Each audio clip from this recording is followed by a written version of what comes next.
Pues ya estamos aquí en la salita de entrevistas con Isabel Trueba, la habíamos anunciado antes. Nos vas a enseñar a entrenar el cerebro. Pasamos muchas horas, bueno, yo en lo personal no, pero los hay que pasan muchas horas, por ejemplo, en el gimnasio entrenando el cuerpo. ¿Pero qué hay del cerebro? ¿Se puede entrenar? El cerebro, como dices, se entrena exactamente igual que un músculo. Es como si fuera las abdominales. Cuando uno quiere hacer abdominales y quiere tener la tableta, pues el cerebro tenemos la maravillosa capacidad, todos los seres humanos, cuando digo todos es todos, de poder generar nuevas conexiones neuronales que nos ayuden a cambiar esos patrones que a veces están ahí de manera automática y que no nos permiten avanzar, ¿no? Y que nos bloquean. Y que muchas veces ese entrenamiento puede empezar cambiando un pensamiento positivo, o sea, cambiando uno negativo por uno positivo. O sea, el cambio puede empezar con algo tan fácil, ¿no? A priori. A priori. Una de las herramientas que nos sirven, como tú bien dices, para hacer ese entrenamiento es el cambio de pensamientos. De hecho, si tú lo piensas, Laura, todos los pensamientos que tú generas te generan una emoción automáticamente.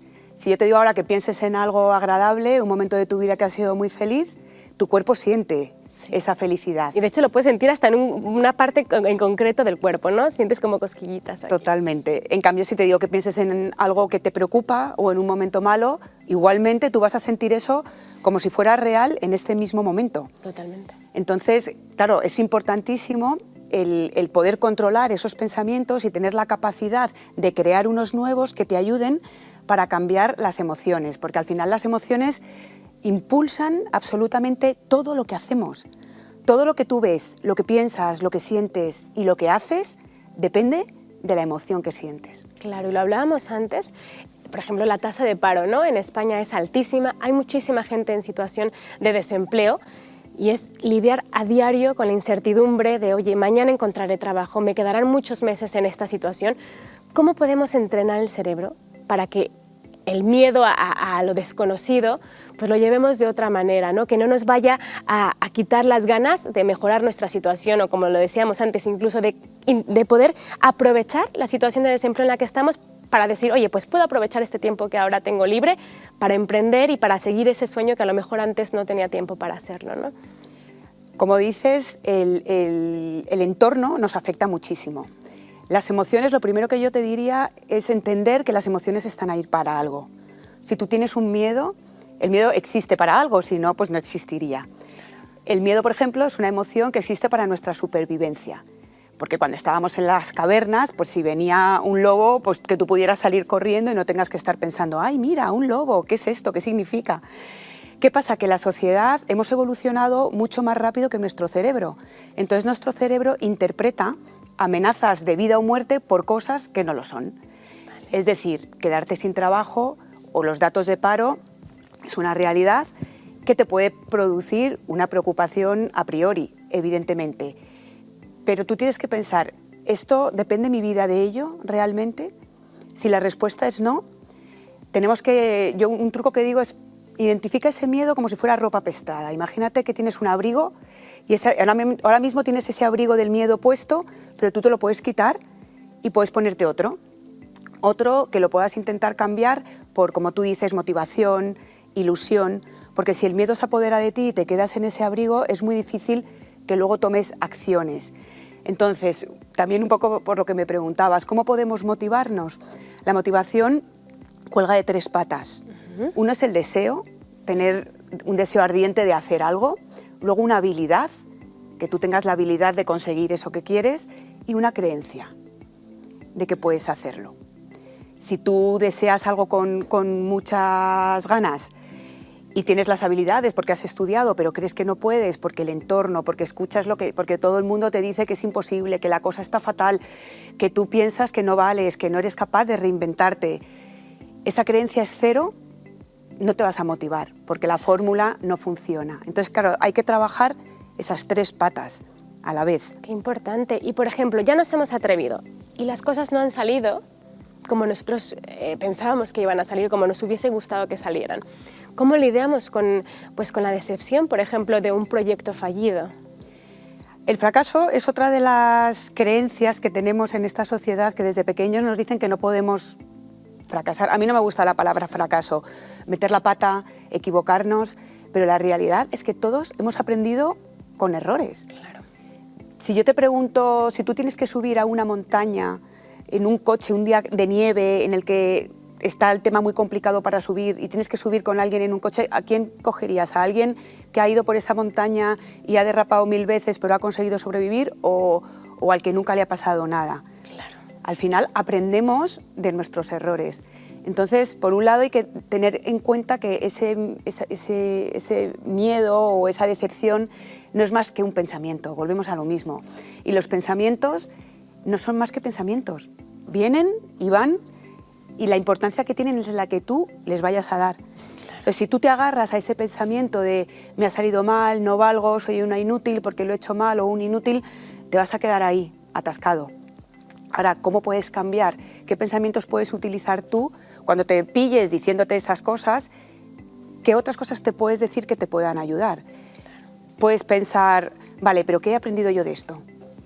Si aquí soy capaz de identificar que he fallado en esto, ¡jo!, qué suerte tengo que lo puedo cambiar para la siguiente vez. Y que está en nuestras manos, que ahora sí que esos cambios, como tú dices, que vienen desde dentro, no dependen ni del gobierno que no pone de su parte para que la situación mejore, ni del jefe que te ha despedido. O sea, qué grande es el saber que el poder lo tienes tú, ¿no? De cambiar tu realidad, empezando por la percepción que tienes de ella, ¿no? Totalmente. Y ahí yo sí que también recomendaría, si el entorno te hace daño, pues evita un poco estar tan atento a ese entorno. Es como si tú tienes una persona tóxica a tu lado que te está diciendo todo el día que no vales para nada, pues casi mejor aléjate. Pues nos pasa un poco lo mismo con lo que estamos escuchando todo el tiempo. Es verdad que parece, el cerebro no está hecho para que seamos felices, el cerebro está hecho para que estemos a la defensiva. Entonces nuestra tendencia es siempre ver lo malo, pero hay mucho bueno. Entonces si tú piensas, vale, hay una situación complicada, pero ¿cuánta gente está encontrando trabajo hoy? ¿Cuánta gente aprovecha para hacer de esto una oportunidad y reinventarse? Entonces, si esto también es una realidad, tú eliges con cuál te quedas, con la que te decepciona, te mueve, te paraliza, o la que te hace tener ilusión y motivación para empezar a hacer algo, ¿no? Claro, y que la verdad es que el mundo está lleno de grandes historias y muy pocas de ellas empiezan con un estaba tranquilo, cómodamente en mi casa y entonces se me ocurrió una idea que no me costó absolutamente nada y lo conseguí, ¿no? La mayoría de las grandes historias con las que vemos todos los días en documentales, en películas que nos inspiran, han empezado pues desde un momento de conflicto interno, ¿no? Que esa persona consigue, sobre todo, anteponerse y a sí mismo, ¿sabes? Y decir, oye, esto va a cambiar, ¿no? Y ahí empiezan siempre las mejores historias y que no dudemos que cualquier persona que ahora está en casa en una situación pues, de incertidumbre porque no tiene trabajo, pues puede ser el protagonista de esa grande historia y puede su vida cambiar a golpe de un pensamiento, o sea, que no está tan lejos y podemos estar cambiando hoy nuestra forma de pensar, empezando a labrar ya ese camino al éxito, ¿no? Y yo quiero que me sigas dando todos estos consejos y sobre todo ayudando a entender mi propio cerebro, que nos cuesta tanto porque es verdad que hay mucho desconocimiento, nos dedicamos demasiado a conocer nuestros cuerpos, a perfeccionarlo y el cerebro lo tenemos un poquito olvidado. Quiero pedirte que nos acompañes a la mesa para que nos des más datos porque nos viene muy bien. Al final lo que decías, vivimos en una sociedad que rinde culto absoluto al cuerpo, ¿no? Y el cerebro yo creo que es el último que se queda ahí y las emociones nos aterran, pero tampoco les hacemos mucho caso y no hacemos nada por entenderlas, ¿no? Totalmente. Acompáñame aquí al lado de Maite. Hola. Bienvenida, Isabel. Bueno, os escuchábamos con muchísima atención de entrenar el cerebro. ¿Esto desde cuándo hemos empezado a tomárnoslo en serio? No hace muchos años, aunque yo ya sí llevo viendo que hay expertos en este asunto los 5 o 6 últimos, pero ¿cómo puede ser que hasta ahora no hayamos caído en la cuenta de aquí todo lo demás, ¿no? Buena pregunta. Yo creo que el cerebro lleva muchísimos años estudiándose, todo a nivel científico. También es verdad que cuando se ha empezado a demostrar esta capacidad que tenemos de generar esas nuevas conexiones neuronales y que todos los seres humanos somos capaces de hacer eso, ha habido una investigación previa. Y luego yo creo que también la necesidad, quizás. Esto es un poco mi punto de vista, pero vivimos en un mundo cada vez más rápido, cada vez con más cambios, cada vez todo es inmediato, la gratitud inmediata, muchas más decepciones, como decíamos antes, porque parece que si no lo consigo a la primera no valgo, soy un fracaso. Entonces yo creo que también la evolución social nos ha hecho estar en un momento en el que hay más necesidad, hay más estrés, hay Pero más cuando ansiedad. nos decían que entrenásemos el cerebro era a partir de los 65 años, cuando empezábamos Claro, a cuando perder empezabas a memoria. perder la memoria. A nadie se le ocurría que los niños o todos pudiésemos entrenarlo para gestionar mejor las emociones, ni siquiera para tener más memoria, que también, y a todos nos vendría bien. Pero es que se puede hacer casi cualquier cosa, ¿no? Casi cualquier cosa. De hecho, hay una época en tu vida en la que en función de lo que tú dediques tu desarrollo, si tú te dedicas, por ejemplo, a aprender música, la parte del cerebro que se dedica a la música de esa persona se desarrolla muchísimo, pero los que no hacemos música, por ejemplo, tu cerebro lo que hace es como desconectar esas neuronas y desaparecen. Bueno, desaparecen, no están ahí, pero como desconectadas. Entonces lo que tú puedes hacer es volverlas a conectar. Y teniendo en cuenta que, hablando del tema emocional que decías, que todas las emociones vienen de nuestro cerebro, pues imagínate el poder que tenemos. El poder que tenemos. Esa típica frase de el poder de la mente, ¿no? ¿Qué tan capaz es el cerebro de cambiar ciertas condiciones a nivel corporal? Es decir, no sé, yo tengo mucha gente conocida con casos de enfermedades, por ejemplo, y realmente creen y sienten en plan, estoy bien, estoy bien, estoy bien, no estoy enfermo, y casos de cáncer, casos fuertes, ¿eh? ¿Qué tan capaz es el cerebro de cambiar esto? Te cuento una cosa, yo tengo que decir que yo lo he vivido, así que ahí sí que te puedo hablar un poco desde mi experiencia personal. Yo hace muchos años, antes de dedicarme a lo que me dedico, venía del mundo de la empresa, estuve muchos años con estrés, ansiedad, muchas emociones que me hicieron mucho daño, temas personales, y mi cuerpo lo empezó a sufrir muchísimo. Dolores, cansancio, me diagnosticaron fibromialgia y me dijeron, esto es algo que no se cura y que no sabemos de dónde viene. Entonces yo en ese momento dije, esto no puede ser. Algo que no tiene una razón médica. Sí, o genética. De ser, yo estoy convencida que esto es emocional, porque yo sentía la carga emocional que yo llevaba y por eso empecé a entrenarme personalmente. Primero fue un tema egoísta, hacerlo yo por mí misma de supervivencia. Y te puedo decir que hoy no tomo ni una pastilla. Entonces, la capacidad es inmensa. Si Joe Dispenza, no sé si lo conocéis, él tiene un libro en el que explica cómo tuvo un accidente, le dijeron que se tenía que operar y él se curó sin pasar por un quirófano, simplemente con el control mental. A mí ya eso me parece brutal. No le queremos lanzar a la gente un mensaje de que no vayan al médico, no sigan sus consejos, claro, ni por mucho menos. Que no. Pero que la mente va en paralelo y también juega un papel importantísimo. ¿En España gestionamos mal las emociones que tienen que ver con lo laboral? Porque se está produciendo un fenómeno en países anglosajones, sobre todo en Estados Unidos, que aquí no lo estamos viviendo, que ya lo han bautizado los sociólogos como la gran renuncia. Y es que hay muchísimas personas en estos países que después de la pandemia han teletrabajado o han dejado de ir a trabajar y no han querido volver a sus puestos de trabajo. Hay sectores en los que incluso está costando cubrir las plazas, que no es una cosa nada habitual, porque se han dado cuenta de que lo laboral no les estaba llenando. Aquí creo que no sería posible, con los sueldos precarios que hay, ¿no? Que la gente renuncie a volver a los trabajos. Pero, o sea, es que aquí yo no conozco a nadie que lo haya hecho y en otros países es un fenómeno. A ver, aquí yo creo que la gente lo hace, pero más poco a poco. Quizás la pandemia ha acelerado, como tú dices, en otros países la decisión. No sé cómo, no te puedo decir porque no tengo el conocimiento del entorno que se vive a nivel mediático y todo en otros países como para que la gente se impulse, porque como decíamos antes, cuando tú tomas una decisión así es porque tu motivación es tan fuerte que cualquier miedo, cualquier incertidumbre está por debajo. De repente ves tan claro que eso no va con tus valores, no es lo que te hace feliz, no es lo que necesitas, que está por encima de cualquier inseguridad que puedas tener. Esto es una opinión personal. Es cierto que yo creo que aquí todavía hay el ambiente, se habla mucho de toda la incertidumbre, de lo difícil que es salir ahí fuera, de lo complicado que es, y puede ser, te digo que esto es personal, no tengo la certeza absoluta, que pueda ser por ahí, que quizás todavía el miedo es muy fuerte porque el entorno nos contagia mucho y las emociones se contagian. El entorno es complicado muchas veces y no ayuda. Y sobre todo que la definición que tenemos de éxito es completamente pegado a lo laboral. O sea, yo creo que al final, cuando te dicen una persona exitosa, o sea, es difícil imaginarte a una persona pues, con una vida familiar plena, ¿no? Lo primero que hace tu cerebro es, lo asocia con una persona a la que le va fenomenal el trabajo, ¿no? Entonces, yo creo que eso, el cambio empieza desde ahí, ¿no? Yo creo que esta gente que ha decidido renunciar, yo también te digo una opinión personal, no es que haya tenido contacto con ninguna de ellas, pero yo creo que parte de eso, ¿no? Que se ha dado cuenta que al final la felicidad y el éxito de verdad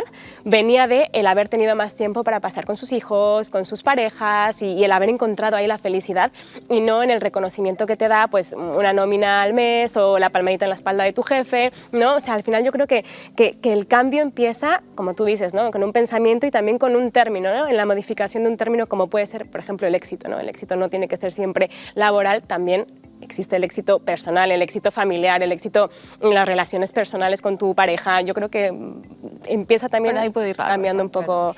Claro. Y date cuenta, bueno, daros cuenta de una cosa también, es que estamos educados desde pequeños a perseguir eso. Total. O sea, en el colegio que te dicen, saca buenas notas, saca buenas notas. Alguien te dice, ¿cómo te sientes? No, saca buenas notas, no llores, no te quejes. A los niños, desde que hemos nacido y empezamos en la edad escolar, nos están metiendo esa idea en la cabeza. Tienes que sacar buenas notas y es lo primero en tu vida.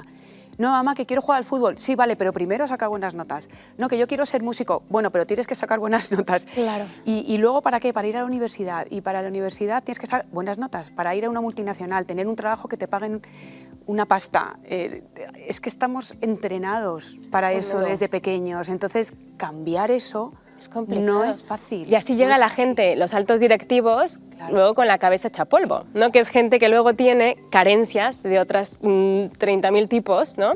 Que yo creo que lo importante es, sí, llegar a conseguir ese 10 en las notas, sí, llegar a conseguir ese puesto de trabajo con el que soñamos, pero sin descuidar todo lo demás. O sea, que no sintamos que ya lo hemos conseguido porque ya nos han nombrado directores de tal. No, pues al final el éxito de verdad es cuando llegamos con todo el paquete, ¿no? Estando bien de aquí, bien de todos lados. Lo que pasa es que si no te enseñan a hacerlo, Claro. Laura, es complicado. Y ahí también, yo hablo también un poco por experiencia, porque yo entré en ese círculo y con 34 años era socia de una empresa, me había pasado toda la vida desarrollando talentos, como yo digo, para ser empresaria ejecutiva en una multinacional. Y es verdad, 34 años, era socia, mis 3 hijos, vida aparentemente perfecta, pero emocionalmente una carga, tenía una mochila de ansiedad, de estrés, de culpa, porque no estaba con mis hijos. Y nadie me había enseñado a desarrollar el talento emocional. Entonces, si no te enseñan, ¿qué haces? Y es un problema porque no te lo enseñan, entonces hay una falta de empatía general, o sea, porque tú en un trabajo, todo el mundo vamos a lo que vamos, ¿no? Pero ¿quién se para un momento a preguntarte cómo estás? ¿Cómo estás? Nunca. O sea, es muy complicado, ¿no? ¿Cómo estás? Hola, buenos días. ¿Cómo estás? Hola, buenos días. Venga, vamos a esto. Entonces, eso es lo que muchas veces genera esas tensiones y esos ambientes que a nivel emocional obviamente no ayudan. Y ya no es que te lo pregunten los demás, te lo preguntas tú. Claro. También. Porque yo no me lo preguntaba, También. porque como la contestación no me gustaba, Sí. Claro. porque era, pues tengo ansiedad, tengo la vida perfecta, pero no estoy... Entonces, ¿qué haces? Me pongo la capa de Superwoman, ignoro todo, aquí esto no existe, es lo normal. También hay un poco esa cultura de que lo normal es vivir con estrés y ansiedad y cabreado con el mundo, con perdón, ¿no? Sí, sí. ¿Te has preguntado tú de verdad cómo estás? Y si no te gusta, ¿te has preguntado qué vas a hacer para cambiar eso? Claro. Nos encantaría poder seguir con esta sección. Es verdad que tú eres muy activa en redes sociales, que la gente que quiera seguir ampliando este conocimiento, ¿cómo te encuentra en redes sociales? ¿Cómo podemos acceder a ti? En Instagram mi perfil es Isabel Trueba, bueno, Isabel_Trueba, pero Isabel Trueba yo creo que ¿Parece? sí, aparezco debo aparecer la primera más o menos. Encima tienes vídeos que son facilísimos porque lo explicas todo con una claridad estupenda, que es muy fácil entenderlo, que no hace falta leernos un libro de autoexploración mental de 150.000 páginas. O sea, con un vídeo tuyo ya vamos a empezar a ver cambios y bueno, yo doy fe de ello y te agradezco muchísimo que hayas estado con nosotras. Gracias a vosotras, un placer. Gracias. Y ahora pues vamos a seguir con